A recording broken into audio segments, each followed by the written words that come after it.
Good morning. As our call to worship this morning, O spinner, weaver of our lives, your loom is love. May we who are gathered here be empowered by that love to weave new patterns of truth and justice into a web of life that is strong, beautiful, and everlasting. And we light our chalice this morning with a verse by an anonymous author. Let not the windows of your mind be darkened. The light that shines forth lessens not the light within, yet reaching forth in a friendly ray kindles to glowing life a kindred light within another mind. Let your light shine. And now please remain standing as we recite the words of our covenant together. We unite to strengthen the bonds of kinship among all persons, to promote human dignity, and to increase reverence for life's creating, sustaining, and transforming power through worship, study, and service. Thank you very much. Please be seated. And now we have a stewardship focus.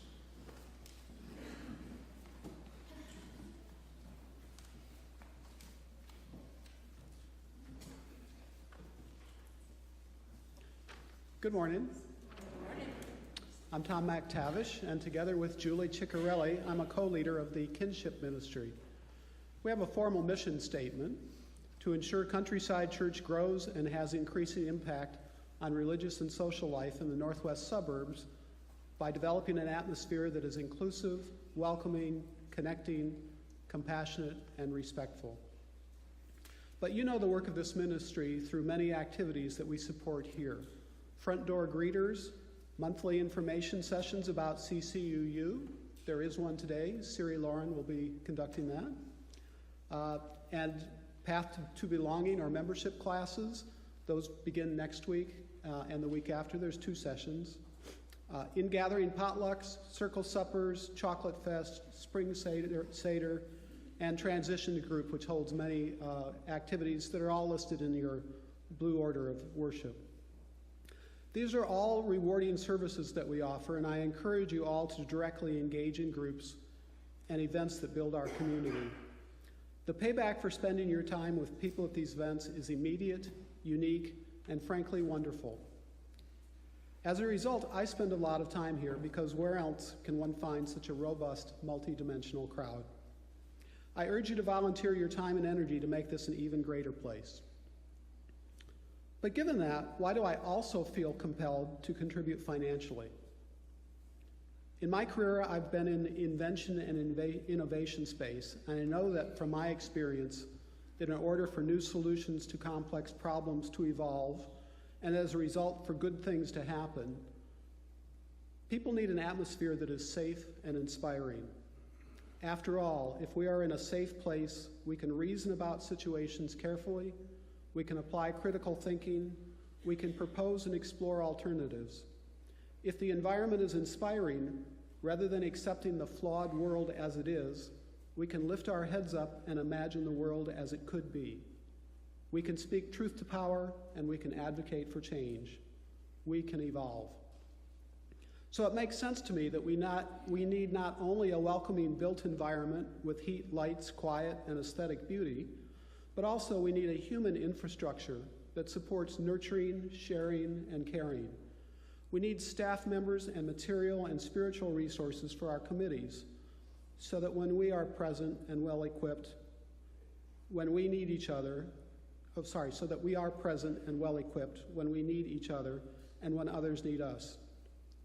And I know that no amount of my time and energy can provide all those things. I need to give my money so that my wishes for a better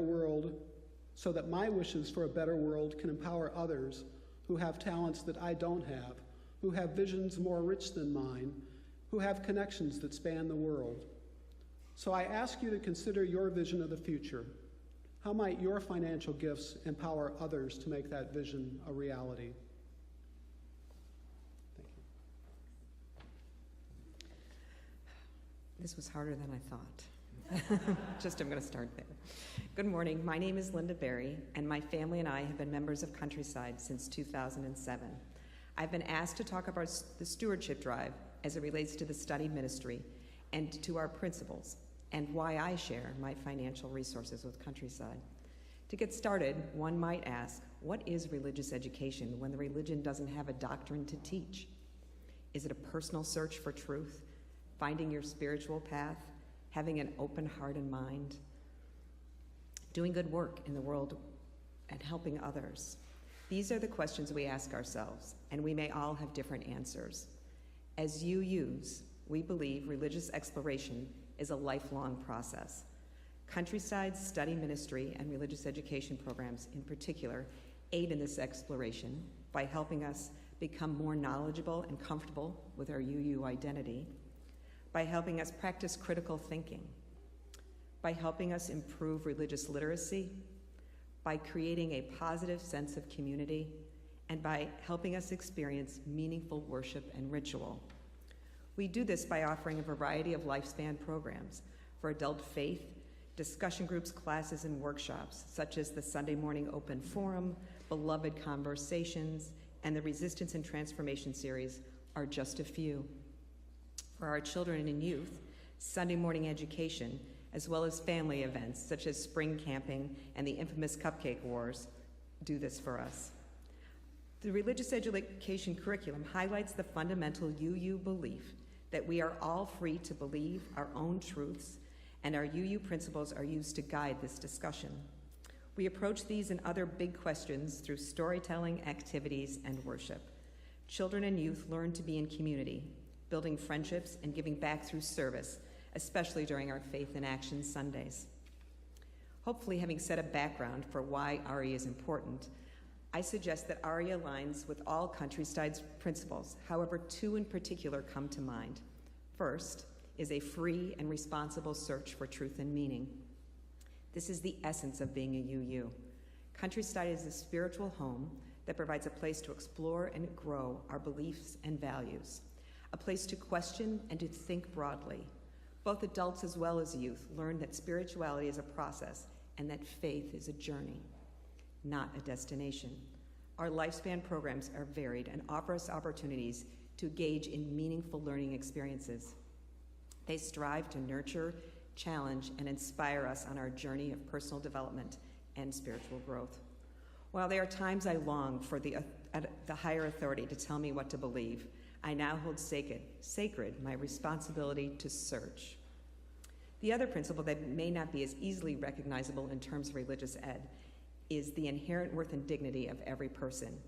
It is the reason my family came to Countryside. Like many of you, I was seeking a spiritual home that provided a safe place to explore and grow, a place where I could be myself and not be judged because I didn't go to confession every Sunday, or heaven forbid I held liberal views. Also, like some of you, my husband and I chose Countryside for our children's religious education because of the community dynamic that helps raise children to become kind and respected and fair-minded and caring, to be strong enough to side with love and to fight for justice. All ages, not just children, can find a safe place to develop their own sense of identity, explore their emerging values, and learn what it means to be a Unitarian Universalist in a diverse and ever-changing world. In conclusion, I share my time and financial resources to keep these programs going, to have safe places for people to be themselves, and to help make the next generation of thoughtful adults who responsibly search for truth, as well as for affirm and promote the inherent worth and dignity of every person. And now our young people are dismissed to their classes as we stay seated and sing them out.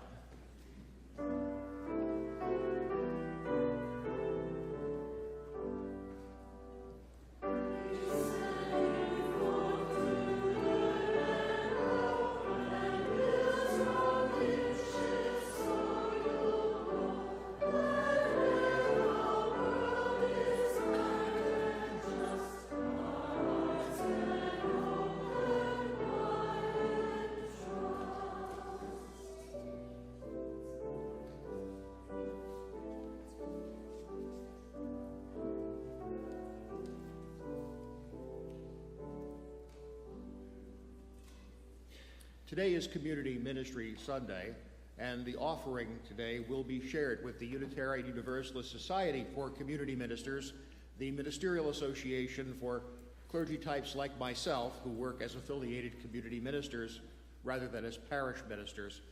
I'm a past president of UUSCM, and I'm deeply appreciative of the board of directors, including UUSCM, in this offering.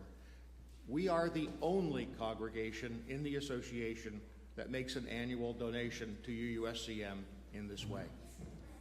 Let there be an offering to sustain and strengthen this place, which is sacred to so many of us, a community of memory and hope for which we are keepers of the dream. The offering will be received. Among my training and credentials is a certification from the Heart Math Institute in California, an organization doing research into mind-body interactions, and based on the principle that the heart actually processes information independently of the brain. So as we begin our prayer this morning, I'm going to ask you to take a hand and place it over your heart.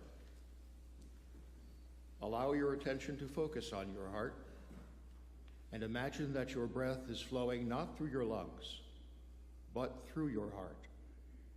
This produces a measurable change in your brain chemistry and makes it easier to become reflective. And so we pray, Spirit of life, please help us to rest in happiness, to allow a smile to linger on our lips, to dwell within a wonderful memory, to walk back through sunlit places. Please help us to awake with hope, to engage with life in all its variety, to take in the beauty of other joys, to touch the souls of those we meet with thankfulness.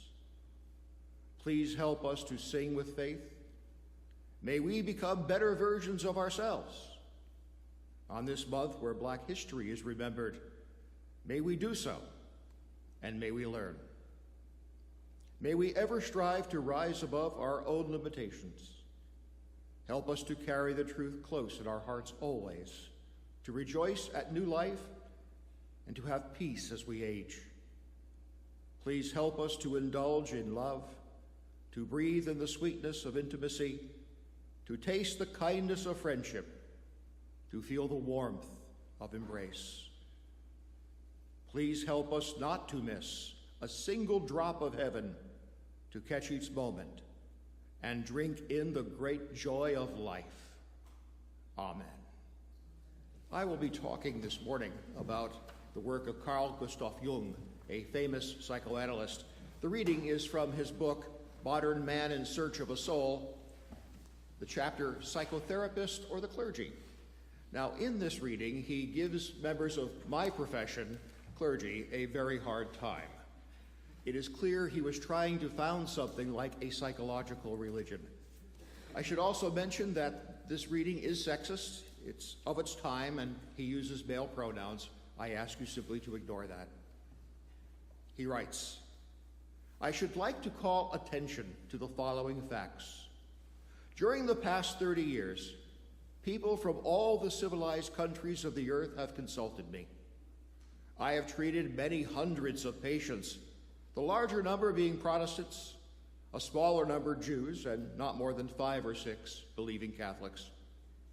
Among all of my patients in the second half of life, that is to say over 35, there has not been one whose problem at the last resort was not that of finding a religious outlook on life.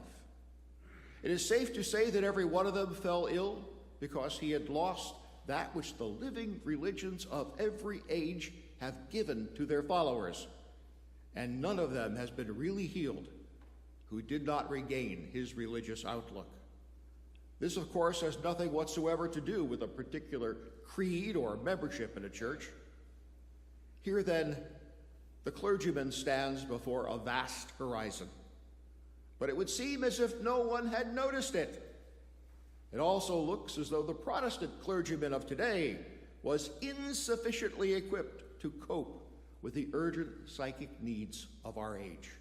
It is indeed high time for the clergyman and the psychotherapist to join forces to meet this great spiritual task. Let us take, for example, that most ordinary and frequent of questions. What is the meaning of my life, or life in general? Men today believe that they know only too well what the clergyman will say, or rather must say to this. They smile at the very thought of a philosopher's answer, and in general do not expect much of the physician. But from the psychotherapist who analyzes the unconscious, from him one might learn something. He has perhaps dug up from the depths of his mind, among other things, a meaning for life, which can be brought for a fee. My sermon this morning is a bit academic. At least it'll start that way. But I promise you I will make it personally relevant before I shut up this morning. Now, often when speaking here, I've referred to the work of the great psychoanalyst Carl Jung, who died in 1961. I find him to be a strong influence on my own thinking. Originally a disciple of Sigmund Freud, in fact, AV, please advance one slide. There we go. That's Freud in the lower right corner. Designated as Freud's heir apparent, Jung would break from his former mentor and created a theory of human personality that's been influential in philosophy, psychology, art, literature, religion, and anthropology. He was also a very strange guy. And coming from me, that says something. He was deeply interested in alchemy and had a psychological understanding of it. He was also interested in the occult, astrology, religious symbols, and many other things, most of them esoteric. In fact, one biographer commented that it's not clear if Jung was a psychoanalyst who was interested in the occult, or if he was an occultist who simply convinced everyone that he was actually doing psychology. He even reduced parts of the Bible to psychological symbols and explored various religious heresies, explaining them as manifestations of the human drive to be whole. It is clear from recent publications of Jung's personal journal that he really did think he was founding something that, if not in fact a new religion, would have the same function as religious belief. The disagreement between Freud and Jung concerned the role of the unconscious mind. Freud believed that we all have base and savage impulses inside of our minds. Things like the urge for sexual conquest or a willingness to murder or dominate others. However, Freud believed we learn to suppress these urges, making them unconscious in order to get along with others and get our needs met. Those impulses show up in dreams and in behavior. In fact, he believed that mental illness was the result of the improper suppression of these impulses, and their energy leaked out and manifested in odd behaviors. The unconscious mind, according to Freud, was a cesspit of dark desires and needs. Dr. Jung, on the other hand, came to the opposite belief. He came to believe that everyone was born with a blueprint inside of their minds that influences the flow of a person's life. Controversial at the time, this theory is given support by the study of animals, most of whom are born with a set of behaviors that uniquely adapt them to their environment. Jung thought this applied to people as well. And we're much more complicated than animals. What we inherit is far more complicated and useful. Now, I'm all in on this idea of an internal unconscious blueprint. And the theory is at the base of a lot of my work. I'm a medical hypnotist and a life coach. I work with people who are living with cancer every working day. I have seen over the years how assisting someone to get in touch with their interior blueprint and find a way to make it manifest can turn things around. As many of you know, as part of my professional development, I studied and trained under Dr. Bernie Siegel, a cancer surgeon who wrote the first well-received book on mind-body medicine in 1978. The idea of figuring out your internal blueprint and finding a way to implement it was central to his thinking. He taught me to use dreams, drawing interpretation, and conversation to get a sense of someone's internal blueprint, and then to use instruction and self-hypnosis to get a person to make it real somehow. People who are unhappy in their relationships or jobs find a way to tweak things so they align with their blueprint and everything pulls together. Sometimes the transformations are dramatic. A stockbroker becomes a poet. I have had a client who became a dancer at a club out by O'Hare called Heavenly Bodies, which was not what I would have recommended, but she tells me she is happy. Sometimes the transformations are more modest. A new hobby is taken up, a relationship issue is addressed, or some other lifestyle change is made. People who struggle with a life-changing diagnosis can find a way to do the same thing, and all of a sudden they begin to respond to medical treatment much better than they had been. That is, in fact, the insight that is behind a lot of my work with individual clients, but also my free 4 clinics for cancer patients, one of which is located at this church, and my hospital-based research program. Jung's theory holds that the unconscious mind has 2 parts. First, the individual unconsciousness, that is a unique creation of a person's experience, and a collective unconsciousness that all people share. Jung mostly believed that access to the collective unconsciousness was something we inherit. It contains things encoded into our genetic material and passed from parents to child. However, he did leave open the idea that perhaps it was something more. Maybe it was an awareness streamed from some sort of an energetic world, with our mind functioning like a receiver. The idea was developed when Jung had a dream that he was in a house with the first floor nicely decorated and organized. This, he decided, represented the conscious mind. The second floor in the dream was dark and full of rough things. This, he decided, represented the individual unconsciousness. Finally, he dreamt of a basement containing the trappings of ancient cultures and old bones. That, he felt, was the collective unconscious. He would write, "My thesis, then, is as follows. In addition to our immediate consciousness, which is of a thoroughly personal nature, there exists a second psychic system of a collective, universal, and impersonal nature, which is identical in all individuals. The collective unconsciousness does not develop individually, but is inherited."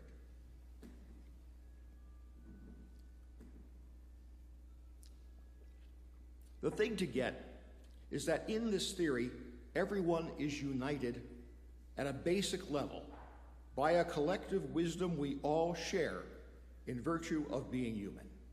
We have a conscious mind consisting of those things we identify as ourselves, and an unconscious mind with 2 layers, one personal and the other collective.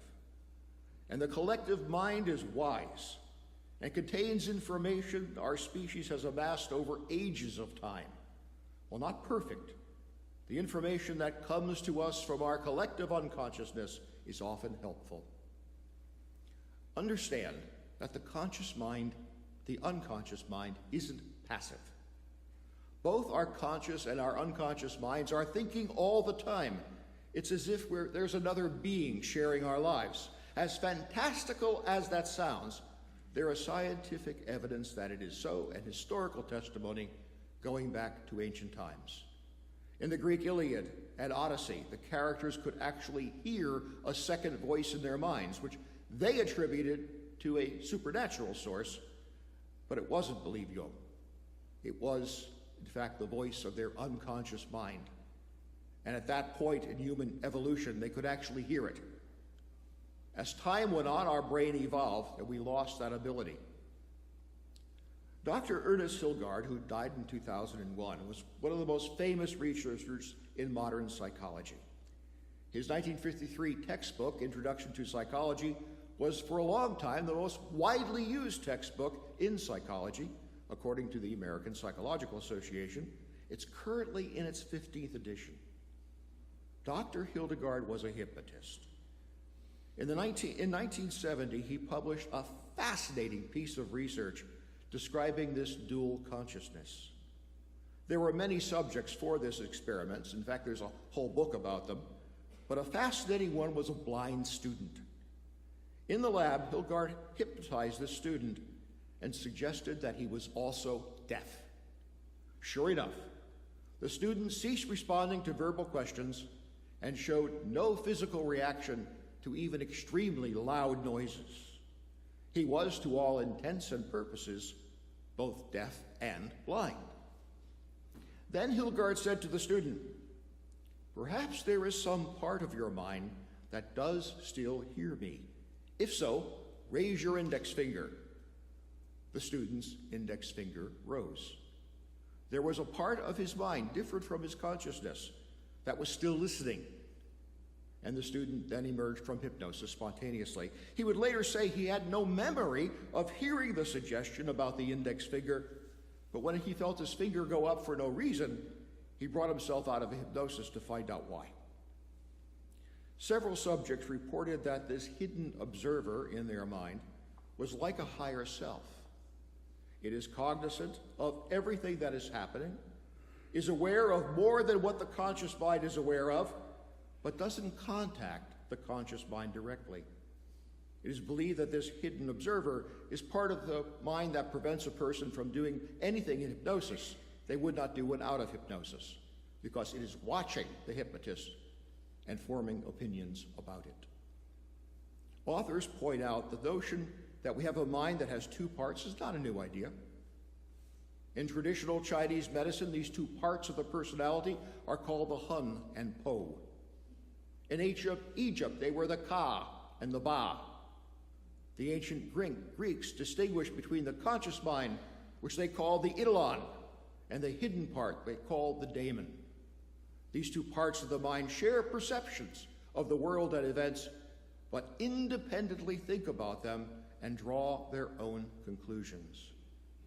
In fact, the Greeks were clear that the daemon was more important. They considered it a higher self, acting like a guardian angel over the lower self, what we think of as our personality. The great Stoic philosopher Epictetus wrote in the 2nd century of the Common Era, "God has placed in every man's side a guardian, the daemon of each man, who is charged to watch over him, a daemon that cannot sleep nor be deceived. To what greater and more watchful guardian could he have entrusted to each of us? So when you have shut the doors and made darkness in the house, remember never to say that you are alone, for you are not alone, but God is there, and your daemon is there."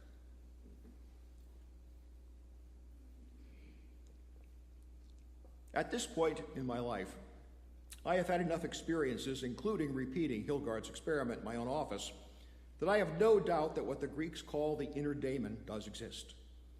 It seems to be the part of the mind that we call the unconscious mind, and because it has access to a collective mind, it is wise. When a person gets in touch with the inner blueprint and transforms themselves into a better and healthier version of themselves, the knowledge of what that blueprint is bubbles up from the deeper places. Jung believed, as do I, that a deeper awareness is something more. It arises from the collective unconsciousness, a part of our minds that transcends our individuality and unites all of us together in a collective awareness. As it is collective, it is therefore immortal, and we each have a piece of it inside our cranium. Within our minds is a wisdom that we have access to by exploring the part of our unconsciousness that we can access. The pathway to the collective lies through the individual. Your deeper mind knows you better than you will ever know yourself. It is benevolent and wants to help you. The problem is that the unconscious mind does not have words. So to communicate, it has to use the only language it does have, your feelings. Simply put, if your unconscious mind and conscious mind are in alignment, you feel good. If they are not, you feel bad. Let me illustrate this with a personal example. Jung spoke about two types of people, introverts and extroverts. These two personality styles are at opposite ends of a continuum, and people have traits of one or the other in differing degrees. I am a strong introvert. That means I process my thinking in my interior world, and when I say something, I typically have thought it through. Introverts often tend to have acquaintances, but only a few friendships, although they tend to be deep and long-term. Introverts need time alone and find that being with other people can also be tiring. Only an introvert would say something like, I had a fantastic weekend. I stayed home, I didn't go out or talk to anyone. It was awesome. Both Lindsay and I are introverts, and that's one of the strengths of our relationship. We understand the need we each have to have time alone and do not interpret it as rejection. Extroverts are basically the opposite. They process ideas in their favorite world, which is the exterior world. They think out loud, make friends easily, and find being together with others fun and stimulating. They love to be with others, while people like me say, go outside? I can't go outside. There are people out there. Our society is heavily structured to give extroverts a benefit. Being a team player is an important job skill. Networking easily with others can be a key to advancement. And when the teacher says, and class participation will count for a third of your grade, introverts and extroverts are no longer on a level playing field. The introverts will not speak until they have thought things through, and the extroverts roll right over them and get the extra points. Personality testing data indicates that 2/3 of the population in the United States are extroverts. However, the same data shows that introverts bring a lot to the table. We tend to be creative, empathetic, often excel at deep thought, and are highly focused. It's been suggested that most successful entrepreneurs are introverts. Introverts do face discrimination, and they can baffle extroverts who mistakenly consider them shy, cold, possessed of a social phobia, or avoidant personality. When I was in theological school, it was assumed that introverts should not go into the Unitarian Universalist ministry, and the credentialing committee gave introverts a very hard time. When I had my meeting with that committee, I got through, but one member commented that he thought I was a recovering introvert. So I tried to act like an extrovert because I thought that's what I should do. I forced myself into relationships that really didn't appeal. I spoke more rapidly and tried to be more outgoing. I was miserable. The reason I was miserable is that my conscious mind thought that I should be doing something, acting like an extrovert, that my unconscious mind did not want. The two halves of my mind were not aligned, and I felt bad. With some help, I was able to recognize that mistake and knock the fake behavior off, deciding to let chips fall where they may, and the two parts of my mind came back into alignment. I felt whole again and became more effective at my work, not less. Perhaps you feel unhappy about a job or a relationship. Consciously, you can't put your finger on what is amiss, and logically, you think things are fine, but your feeling of unhappiness tells you that your unconscious mind does not agree. There is, in fact, something wrong, and doing something intentional to repair or change the relationship or occupation is wise. Imagine you are someone who feels worthless and like a failure. You feel awful. But the feeling of worthlessness is a conclusion by your conscious mind. That you feel awful tells you that your unconscious mind does not agree. The discomfort is there to motivate you to bring the two parts of your mind back into alignment by getting help so the erroneous conclusion of your conscious mind can be corrected. Like all members of the clergy, I spend time with people close to the end of their life. I have seen some people at peace and content. Their unconscious mind knows it's time for the end, and their conscious mind has reached the same conclusion. But there have been others where there was a lack of alignment, The conscious process was ready to let go, but the conscious process clings to life. They feel horrible, and the end is seldom blessed with grace. When your unconscious mind and your conscious mind are aligned, you feel good. When they are out of alignment, you feel bad. In the opinion of Dr. Jung and Dr. Giles, for that matter, as the unconscious mind is connected to a deeper collective wisdom, its opinion is most likely correct, and what you consciously believe to be the case is most likely mistaken. Listen to your unconscious mind. If you feel bad, know that the conclusion drawn by your conscious mind is mistaken, and find a way to get that back into alignment. And that's my sermon. And now please remain standing and repeat responsively with me the words of our benediction. And now may the truth that makes us free, and now may the truth that makes us free, and the hope that never dies, and the hope that never dies, and the love that casts out fear, and the love that casts out fear, lead us forward together. lead us forward together, Until the day spring breaks, until the day spring breaks, and the shadows flee away. and the shadows flee away. Amen. Please be seated.